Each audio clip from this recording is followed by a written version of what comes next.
Ты размаўляла па-беларуску в колонии? Да, я размаўляла па-беларуску, і яшчэ ў каранціне прыйшоў да ПМК, і я даю ему рапорт по...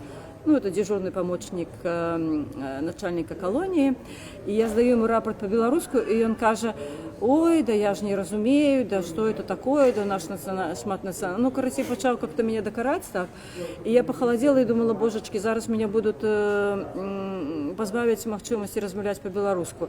И так меня это засмутило, но я вырашила, а потом еще что за меня посудить, думаю, ну ладно, уже по-русски. На наступный день он приходит, я пачынаю на ломаном рускам, ну, бо я ўжо гэты рапорт ведала па-беларуску, я яго 8 месяцаў у СІЗА казала ўвесь час, кожны дзень рапорт асуджана. І я яго ўжо спрабую па-руску, а па-руску то у меня яшчэ аўтаматызму няма, і я так прям з 5 на 10 ён на мяне глядзіць, кажа: кажы па-руску, па-беларуску.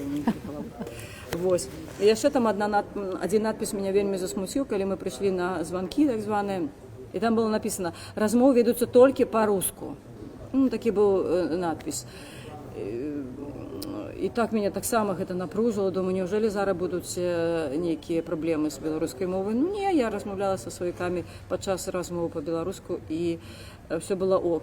І яшчэ вельмі не падабалась начальнику колонии чамусьці новому моя беларуская мова, бо ён успрымаў яе як спробу падаставаць адміністрацыю. Можа, такого непадпарадкавання, маўляў, да? Не, маўляў, вы па-руску размаўляеце з усімі, да? А толькі з намі размаўляеце па-беларуску, і, ну, нібыта гэта толькі з намі. Но потым яны просто пераканаліся, што не толькі з імі.